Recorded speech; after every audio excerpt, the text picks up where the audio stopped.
तसव्वुर करें कि आपका कोई अपना इमरजेंसी में है और एम्बुलेंस से ट्रैफिक में फंस जाए तो क्या होगा। आज हम बात करेंगे इस एक आदत पर जो जान बचा सकती है, मगर अफसोस हमारे यहां इसे अहमियत ही नहीं दी जाती।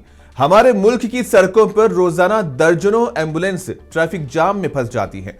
ड्राइवर्स अपनी लेन छोड़ने को तैयार नहीं, सायरन सुनकर भी अपने कान बंद। लेकिन जर्मनी के इस वीडियो पर अगर नजर डालें तो देख सकते हैं कि ट्रैफिक जाम लगता है तो तमाम गाड़ियां खुद ब खुद एक उसूल पर अमल करने लग जाती हैं। अपनी गाड़ियों को साइड पर करके दरमियान में एक खाली लाइन बनाती हैं ताकि एम्बुलेंस के लिए रास्ता फराहम हो, जिसे रेस्क्यू लाइन कहा जाता है। जर्मनी में अगर कोई रेस्क्यू लाइन ना बनाए तो उसे भारी जुर्माना और फिर लाइसेंस की मुअत्तली का भी सामना करना पड़ सकता है, जबकि हमारे यहां ना कानून की परवाह होती है और ना ही इंसानियत की। और ऐसे में जर्मनी का यह वीडियो सिर्फ कानून नहीं बल्कि अवामी शऊर की भी एक मिसाल है।